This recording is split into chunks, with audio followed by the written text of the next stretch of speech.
Okay, guys. So today, what I kind of want to talk about is so I actually went surfing with Austin yesterday, and then at the end we were like, what do we think is best value to give these guys? It feels like everyone's kind of making progress in the copywriting front. They've got the tools, they're understanding and learning. Um, and I was thinking that like something that would have helped me a lot um, when I was starting out is learning how a business works, like a successful internet marketing business works. Um, and that might really help you guys kind of understand the larger structure of the business and how copywriting fits into it. So that's something that I didn't get in my first 2 years. First 2 years, I was just basically I was in an agency, and whenever I would get a project, my copy chief would just be like, "Hey, here you go. Here's the product you're writing about. Here's blah blah blah." I didn't get any insight into the actual business. I just got a copy job, and then he'd be like, "Okay, go write this," and then I go write it. And then I had an opportunity to move to Paleo Hacks. And then once I moved to Paleo Hacks, basically I was integrated into a business. I was the main copy guy, but I had to talk to the video guy. I had to talk to the acquisition guy. I had to talk to the project manager. So I kind of got to see into the business and see how it operated basically on every level. And that was super helpful. Without that, I wouldn't be able to launch this menopause thing. So I think what I'm going to do is I'm going to give you guys kind of an overview of what like a successful business looks like, how all the top people are doing it, so that when you guys get a copy job, you're going to be able to go to the client and ask a lot more questions about and be a lot more knowledgeable about how their business is set up and what kind of areas they can get help in. Okay? Does that sound good? Yeah. Sounds good. Okay, cool. All right, so I'm going to share my screen. You guys all see this? Yes? Yeah, we can see Yeah. it. Okay, cool. Yeah. So these are all my Slack boards. Dig Out is this is the original agency that I was in, Dig In, with Aaron, and I did a project with David Deutsch, and we've got all our Slack channels here. This is the agency setup. So I probably won't really talk a lot about this. I just thought it would be cool for you guys to see that Slack board. Money Pain is a promo I wrote like about a year ago. Dirty Sugar is a promo I wrote that won a year ago. Pain Hacks is another promo I wrote that won. Cancer Pump is another promo I wrote that won. So we have like levels of champ. We have whenever a promo wins, we have champ 1, 2, 3, 4, or 5. So depending on the level of the win. Champ 1 is basically like it's running. Champ 2 means it's running at some scale and like making money. Champ 3 is like, ooh, this is going to make us a good amount of money. Champ 4 is like, holy crap, this thing is like a huge win. And Champ 5 is like, oh my God, it broke the internet. If you're ever wondering if we did have a Champ 5 or not, we actually did have a Champ 5. Dan Ferrari wrote it. It was about an Alzheimer's cure. And when he wrote it, the first day it did something absurd. It broke the 2-day sales record at Agora, and made something absurd like 400K in like 2 days or something. And it was so absurd that after 3 to 4 days, the Agora got a cease and desist lawsuit because the doctor that he used in the thing, someone like told that doctor, and he went and looked at the promo, and then Agora had to take the entire promo down. So think about how devastating that is for a copywriter. You work on for a month and a half on this insane promo. It absolutely destroys. You're like, holy crap, I'm set. This is going to make me 400K this year. And then it gets taken down because of lawsuits. That's kind of what I mean by breaking the internet. I take it Agora's legal team had signed off on it. They had, and Agora's legal team is notoriously strict, but I don't know if you guys know, like Agora recently got sued. There was a lawsuit against them, and it was because they had a product called the 28-day diabetes cure. So yeah, I've been nowadays, reading a lot about those today. yeah, nowadays the name of the game is like there's a lot more. Everyone has to be careful with compliance, especially with supplements. So that's just kind of like an anecdotal thing about dig in, dig out. So what I mainly wanted to show you was I want to show you the Paleo Hacks Slack board. Okay, so like these are all the people on my team, and we have different channels for different products: 100 thyroid recipe, 30 DC challenge, keto breakfast, keto challenge, keto slow cooker. And we've got different channels dedicated to kind of like the ongoing tasks of the company. Okay, one channel that I check a lot is acquisition. Okay, this is one of the most important channels because every day we get posted what our main acquisition funnels are. Okay, so what does an acquisition funnel mean? If you look at this, I'm going to break what this kind of looks like down for you guys, okay? We've got 3 main products that are driving the most customers for us. Acquisition means acquiring. These are the ones that are acquiring the most customers, okay? Number 1, Keto Slow Cooker. That's a product. That's a recipe book that gives you recipes for making keto meals in a slow cooker or a crock pot, okay? I wrote the copy for that launched about a month ago. It's our hottest selling product right now. Keto Sweets and Paleo Sweets are 2 older products. They're both how to make, desserts, cakes, cookies, and whatever, like keto or paleo recipe books. Okay, they've been long withstanding winners. Right now, the scale on them isn't huge because we're doing some optimization tests on them, but they're also pulling in 70 to 80 customers a day. Net per customer. So I'm going to break down what these all mean. AOV means average order value, how much money we're making off the average amount of money we make off one customer going through that funnel. Okay, so basically Keto Slow Cooker is a front end page, and then if they say yes, we put them into an upsell. If they say yes to that, we put them through another upsell, and then after they come out, the average amount that one person spends on that funnel, that's the AOV. Okay, does that sort of make sense? Okay, the CPA is cost per acquisition. How much advertising money we're spending to get that person to the page. Okay, the true CPA is these 3 are all free plus shipping offers, which means if you look at the page, it's like get this free cookbook. All you have to do is pay shipping and handling. Okay, that means we have a fulfillment center that prints the book and then ships for us. The printing of that book costs another $5 for us. So the true CPA is basically the advertising cost plus the printing of that book. So we spend $17 to make that and book and fulfill it, and we get $18 out of each customer. Okay, that's plus 24 cents per customer. That means we spend about $18 to get one customer through the door, and then we get about $18 to get that customer through, and we get about $18 back. Okay. And we spend about $1K per day on acquiring people through Keto Slow Cooker. $1K a day for ad spend. Okay. You can see all the numbers for Keto Sweets and Paleo Sweets. So these are front end funnels, and the whole point of a front end funnel is to acquire customers at scale without losing money. So when you have a funnel, a front end funnel that's acquiring customers at a break even, that is a huge win.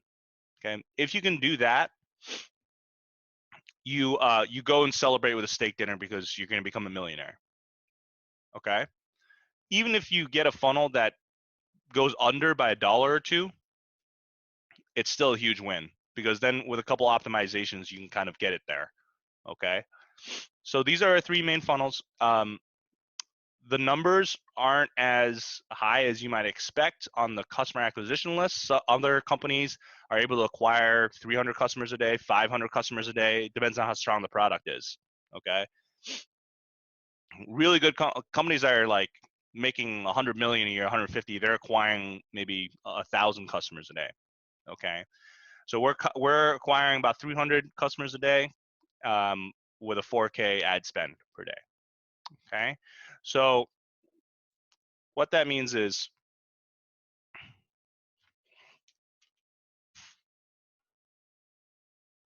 a front end funnel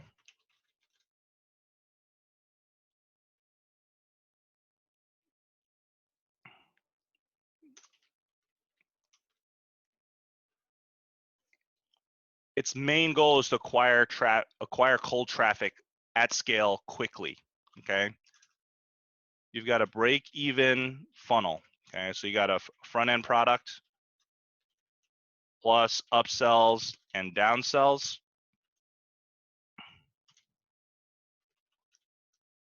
Goal is to break even off cold traffic. Okay.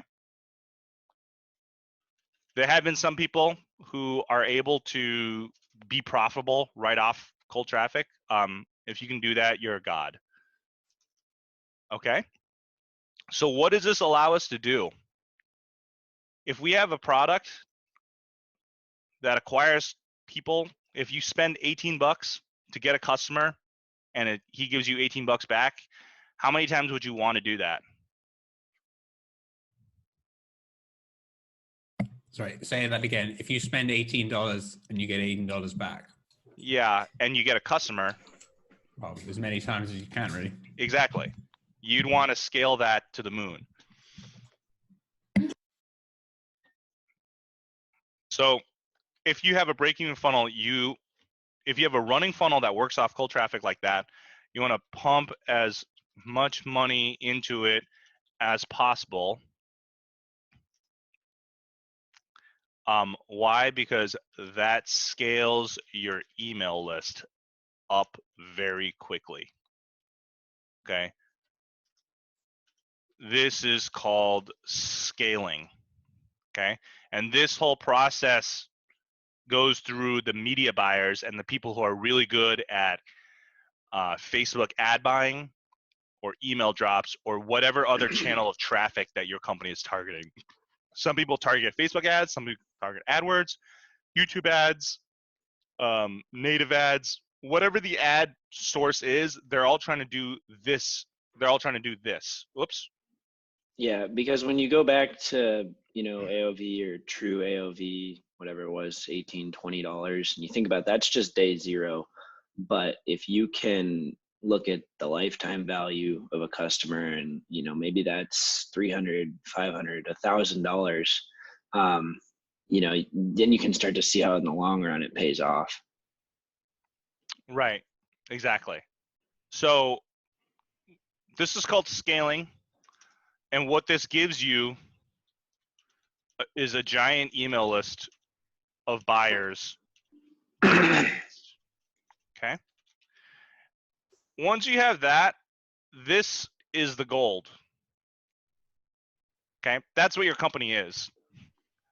Okay. That is the core of your company. That is, if you don't have this, you don't have a company. Because this is how you drive traffic. This is where the money is. This is how you make money. And that's everything for your business. Okay. I have a pretty funny story of back when I was really into this dating coach, and one day he got an email from Aweber, who's his email list provider, and they said that they shut his email list down, and because of some compliance issues, and he freaked out. He went to basically his entire Facebook group of like followers, and he asked them all to like email Aweber and petition to get his email list back. In the end, he got it back, but you can understand why he freaked out, because if he doesn't have that, he's got no money. He's got nothing. Okay. So I would like to make an analogy of this, like what is Starbucks's product? Okay, what do they sell? They sell coffee, right? So how are they making money, like selling just straight up, it's just coffee, right? The power isn't for Starbucks is not their product, okay? The power of Starbucks is the fact that they have thousands of stores all over the US, all over the world that have a product to sell, okay? The power is in their distribution, it's not in the product, okay? So the distribution really is the key, okay? If Starbucks did not have that distribution and they just had coffee, they would be nowhere. If they have the if they don't have the coffee, they still have the distribution, right? So they can sell, you know, cookies. They can sell whatever other product they have, but the fact that they have that distribution means they're still good. Okay. Same thing goes for an internet business. Okay. Your email list is your distribution network. Okay. So once you have that, then what can you do? Can sell anything. Yes.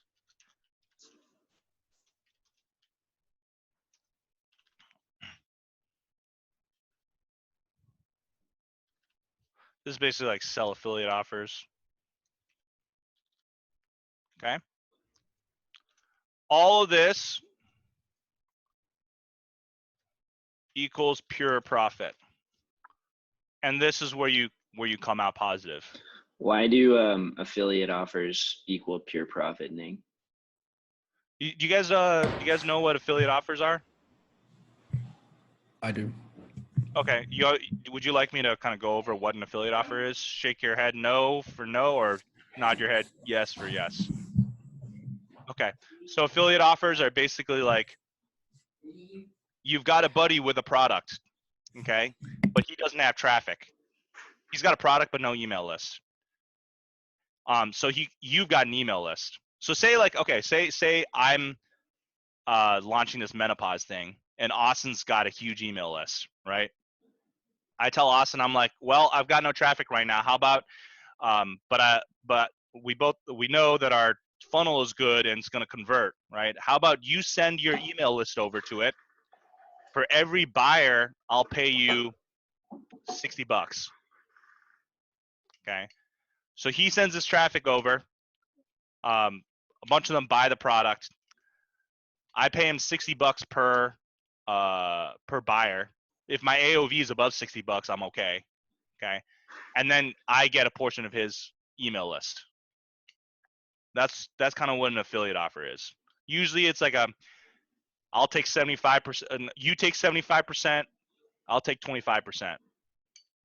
But it's you sending your traffic over to my product. Okay, that's what an affiliate offer is. If you have an email list, you send out to affiliate offers, and that's one way you can make money.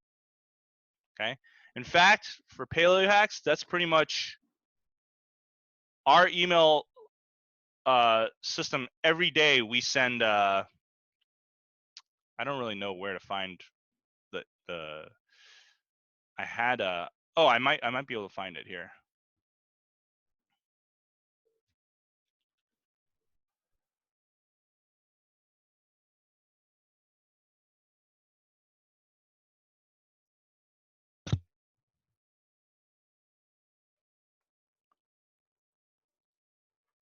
Every day, look, this is our email schedule.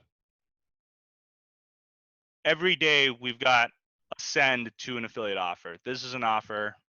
Lead swap. This is an offer. This is an offer. This is an offer. This is an offer. Every day we're sending our email list to an offer, and we make anywhere from 1K to 10K per day off affiliate offers. Okay, because we have a giant email list. We've got all our email, you know, from lines, subject lines. We've got all the data in there too.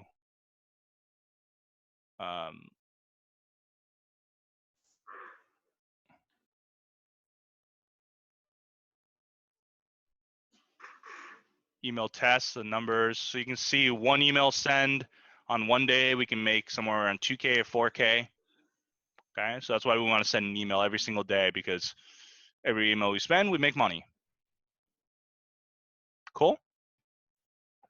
Pretty cool. How big is the PaleoHacks email list? So probably like 600K. Wow. Yeah. Yeah. Any questions on that? So far? That's kind of a lot of that I threw at you. Do you split the email list across multiple email providers, like, so not just on Aweber, to try and like mitigate the risk that anything happened to it, like with your friend? That's an interesting question. That's a good question. We use Maripost, but usually There's probably some kind of like backup CSV file, right, where you're just keeping all the emails. That's possible. I don't actually know.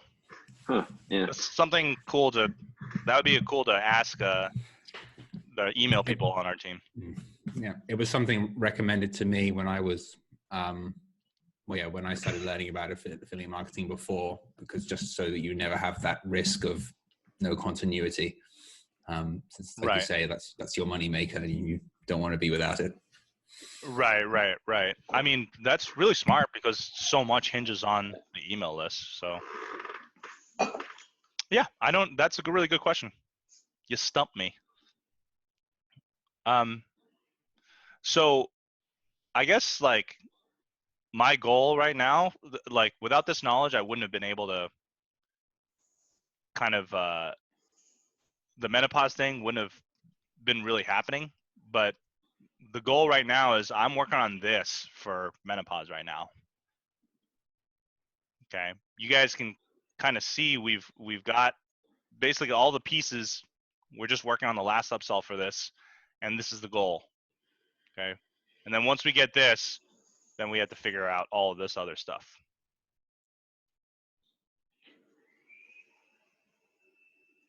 Step by step. Step by step.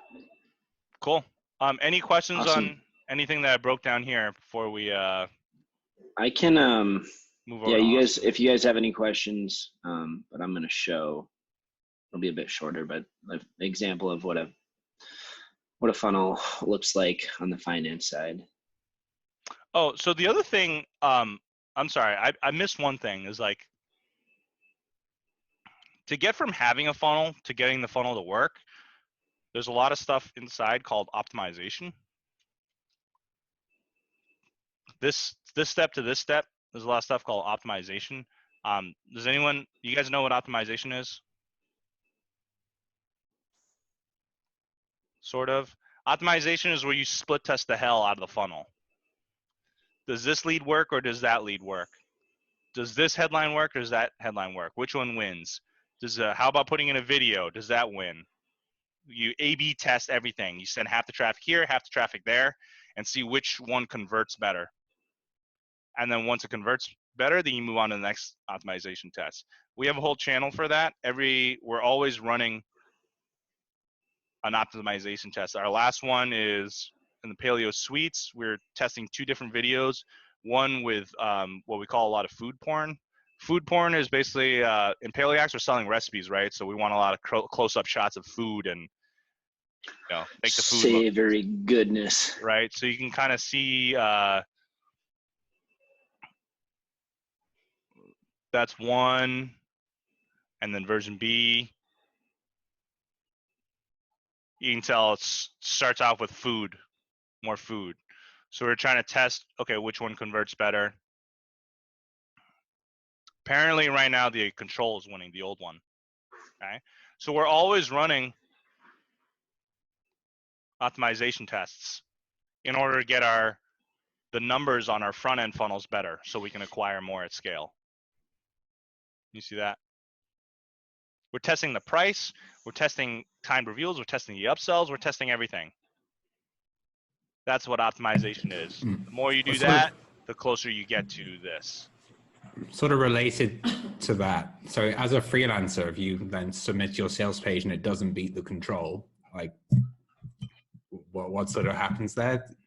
Is the client always like disappointed and just like, well, it depends on the client. Like some clients who don't have experience will just, you know, blame the copy, or there's people that will do that. And then there's people that will, you know, take no offense or just immediately pivot to, okay, how do we test this? Let's try another headline and, or a lead. And those are the people that you want to work with. Yeah. Like if I have something loose, like my good clients won't, you know, throw up their arms and freak out. It's more just like, well, is the offer right? Can we tweak this? Sometimes if it's a major loser, just like totally poops the bed, then it might not be worth the resources to optimize. Because, you know, depending on, I don't know, just like the data that a company has acquired over time, they can, you know, they can tell if something is like in the middle or if it just totally crapped. And then, you know, well, maybe Ning could expand on this, because the most dangerous thing is like trying to tweak something that's right on that line and spending too much time. And then there's the opportunity cost of that. Whereas a big winner, you should be able to tell pretty early. Yeah. So I can kind of expand on this. So losing losing is, that's part of being a copywriter. Understand that no matter how good you are, that will happen at some point. Okay. I've written losers. Austin's written losers. Everybody's written losers. Okay. And I'll tell you how David Sinek, the CEO of PaleoHacks, responded when my last promo lost. I wrote a thing called Paleo Plenty. It kind of flopped, and he didn't react at all. He's like, okay, cool, on to the next thing. That is the sign of a really good CEO. If he spends any emotional energy being like, you messed up, you can bet that that company is going nowhere. Like a good client will just, he won't blink his eyes. He'll just be like, well, that sucks. I wonder what it is. Okay, what we can learn from this, and then he'll keep moving. Okay, same thing goes for you. If you have a thing that loses and you kind of blame yourself and whatever, it's going to be that takes up a lot of emotional energy. Okay, you could be putting that emotional energy towards, okay, what can I learn from this? How do I change it next time? What's the next step? Yep, exactly. Okay. Yeah, I made that mistake this year, actually, with a big loser. I spent way too much time beating myself up, and that was not productive. Yeah, but it happens. Yeah, totally. You know, it happens. As for like the big loser, the middle loser, and the winner thing, Austin's got a really good point. So when you launch a front end funnel, it will do one of three things. Okay, it will win, it will be a mediocre flop, or it'll be a complete bomb. Okay, these are the three outcomes that will come out when you launch a funnel. Okay, obviously win, that's great. Okay, you're on to the next thing. A complete bomb, that's also good, because you know that offer doesn't work. You're like, okay, well, let's ditch this and move on to something else. The most dangerous thing is a mediocre flop. And I'll let you guys know why, is because a mediocre flop, what everybody does is they take this and they try to optimize it. They try to optimize it and turn it into a win. Okay? So they start spending time, energy, resources, money, ad spend, pump to test, to optimize. You got to get traffic to it. So you got to spend a bunch of money on traffic.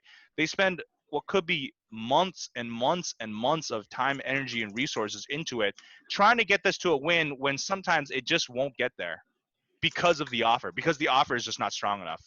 Like I talked about the offer before, because the offer is just not a strong offer that people want. It's just, people just aren't going to buy it. Okay. For example, a Paleo Plenty versus Paleo. Looking back now, I think at the time I might have blamed myself for like not writing good enough copy or whatever, but in reality, it's just the offer was just not strong. It was like a recipe book, you know, how to make like foodie asparagus dishes or whatever. You know, it's just not as strong as something like paleo sweets or keto sweets. Okay, so that's why this is the most dangerous thing. Okay, because you get this, you have a sunk cost fallacy. I spent so much time and energy trying to, making this funnel. I might as well try to push it over the hill. Okay, so you start putting more and more resources into this. We did this, by the way. As Paleo Hacks, we tried to do that with Paleo Plenty, and it ate up. I don't know how much it cost us in terms of opportunity cost, but if we had just like ditched it and instead focused on something else, we'd probably be up like however much money, you know? So yeah, does that sort of make sense for you guys? Yeah. I mean, who comes up with the offer though? I'm you as the copywriter involved in that. Depends on the client. Sometimes clients will give the copywriter enough leeway so that they can have input into what the offer will be, but most of the times it will be the client or the CEO or whoever it is. Right now for Dave Sinek, for our company, Dave Sinek comes up with the products, but we are working with him to, like, he does consult the company into what they think, and we do use that email survey thing that I told you guys about before to figure out basically what like our highest chance at a win instead of one of these. When you let's say you start a new company, let's say you start a new company, for example, you with your menopause, how much are you willing to spend on acquiring a customer? And how do you figure that out when, initially you're losing money? Right. So, so for the menopause thing, what we did was we started off, I think I might have told you guys this. We used a survey off SurveyMonkey to try to get customer data first. I spent like $300 on survey data. So we have the best chance at a win. Basically, when we launch it, I'm going to start spending, $50 to $100 a day on ad traffic, just to see what the numbers look like. I want to see what the CPA is. I want to see what the AOV is. And once I get a good sense of where it falls in the range here, I can make another, a guesstimate as the next spot. If it's anywhere close to a win, then yeah, I'm going to start throwing split tests at it and try to get it to, what the next level, try to get to break even. And so for the menopause, for example, how much is one bottle? Is it $40? Yeah, if they buy one bottle, it's like, I think it's like 40 or 50 or something. I think it's around 40. And then if they buy 6 bottles, it like drops to like 35. And then the upsell, 6 bottles for like 30 a piece. So if you spend $50 a day and let's say you break even, that means you sell 1 bottle a day. And then, so in 1 week you sell like 7 bottles. How long would you? If it breaks even, I'm increasing the ad spend. Yeah, if it breaks even like that, I'm going to increase the ad spend. Okay. Like if I can get to like 5K a day with that same numbers, usually what happens is you increase the ad spend and the CPA goes up for some reason with the Facebook algorithm. Yeah. The more money you spend on Facebook, the more stringent the compliance is, the more they look at your page for compliance. And media buying is kind of like an auction house. So the more money you're spending on it, you're not just picking up the like customers. I don't quite understand it fully. I just know that like the more money you spend, the harder it is to get the numbers to work. So initially, when you start Facebook, so you get the low-hanging fruit. So you get low CPA, and then the more money you spend, the more you have to compete with other people who are, they want to get the buyers that you want to get. Right. Exactly. Yeah. Does Paleo Hacks mostly buy traffic on Facebook, or do you use a different platform? It's all Facebook. Paleo Hacks traffic is all Facebook. We do some email swaps. So like we pay other companies to send their traffic to a free offer that we have, like a free report, like get these free recipes, like a little report. All you have to do is put in your email address. We do some of those email swaps with other companies, but the majority of our traffic is from Facebook. Yeah, and that just depends on the client and the business. Like Agora gets no traffic from Facebook virtually, because Facebook hates them. But yeah, like there's so many of these traffic sources and places to buy traffic. You know, there's native, yeah, YouTube, there's like email drops, Instagram. YouTube, yeah. So and tons that I've probably never heard of. And so you can go places where there's less competition. You know, yeah, Facebook's probably pretty expensive, or maybe the most expensive, whereas, you know, some of these like third tier native networks, you're probably the big kid in the playground. So so yeah, I want to show before we get into let me stop sharing and then okay. Let's see. All right, is that showing? Oh, I'm gonna answer Not yet from me. Jonathan's question real quick. If Okay. I'm gonna make you host. Okay. See if you can try the screen sharing again.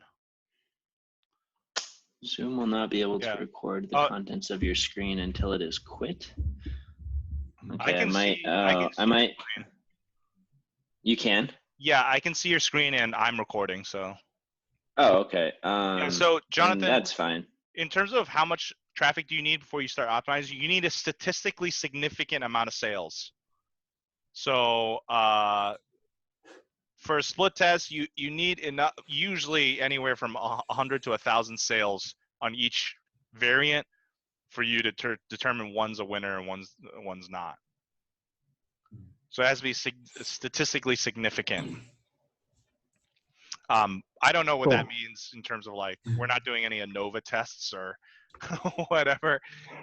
We're kind of looking at it until the point where like, okay, this one's definitely the winner.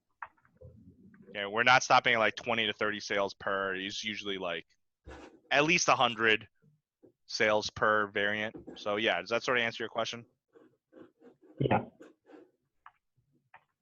Cool. Yeah, so can everybody see my screen? Yes. I can see your screen, yeah. Okay, cool. So this is one publisher I'm working with now, and this kind of gives you a breakdown of the different products and the flow through the products. So like they'll drive cold traffic to you know, a $7 like really intro options trading product. And they'll also send traffic to this $77 front end product. So these are kind of like beginner options trading products. And they also have this like $0 like free report to get the email list. But like the majority of traffic dollars are being spent on these two, the 7 and the 77. And so like they have this working thing. We're not really helping them as much with their front end thing, with their, you know, initial like day 0 sale, because that's already working for them. But let's see. So once they get people onto their email list, the main focus is on this these $1997 products, and these are more like advanced options trading systems where you get some software and you get alerts that basically just tell you like when to place the trade. You get software that helps you, you know, track the markets, more like sophisticated trader stuff. And this is where the majority of the money is being made. And so right now our agency is focusing on, they've got a few controls, and, you know, our main focus is like optimization through the funnel and more of this higher ticket like back end products. So that's what I'm working on right now, is just beating some of the controls that they have, trying to, you know, create new angles. Like a lot of the orientation for these people right now is it appeals to more of a trader mindset, like, ooh, I want to look at charts and get into the nitty gritty, where we see an opportunity in more of the Agora style, like, green light means money, red light means no. Like, when green light comes on, you make money, just press this button. So like, that's a more novice type of person who just wants like easy done for you, as opposed to the traders type. So we're working on that, and then we're also working on adding a higher ticket, $5,000 product into the funnel, where that would include more access to the gurus, maybe there might even be a live event that's included in that. But yeah, so you can kind of see the breakdown of the different products. This one in between is a little weird. Probably doesn't make that much sense to go into, but there is something in between, the $77 and the $2,000 thing. And I actually think this mid-tier thing might have been something that Dan had them add in a few years ago, because it's not really natural for someone who just spent, maybe $7 or $77 to jump straight into a $2,000 product. So I believe we actually helped consult on adding this $300 offer in between, because it's just easier to stomach going, to 300 before you go straight to 2,000. And so, yeah, that's worth noting. But yeah, any questions on this? This is just another setup of a funnel and how a different company in a different space is set up. But I would say, like, in general, you're going to see that every successful direct response company online is going to be set up like this, is where they have a front end funnel. They've got smaller front end products, and they've got ways to make that money back on the back end. Yeah. I'll give the screen back to you, Ning, and we can. Cool. How does it work in? Because I've seen some people doing like high ticket offers on the front end. Is that another model that works, or is it like a very particular context? Yeah, I think like Raging Bull does stuff like that. I think they're first. Dan Locke does that. Yeah, but those guys, when you look at them as opposed to, an Agora type of client, or I mean, just a standard direct response company where it's less brand heavy, like those people are selling lifestyle.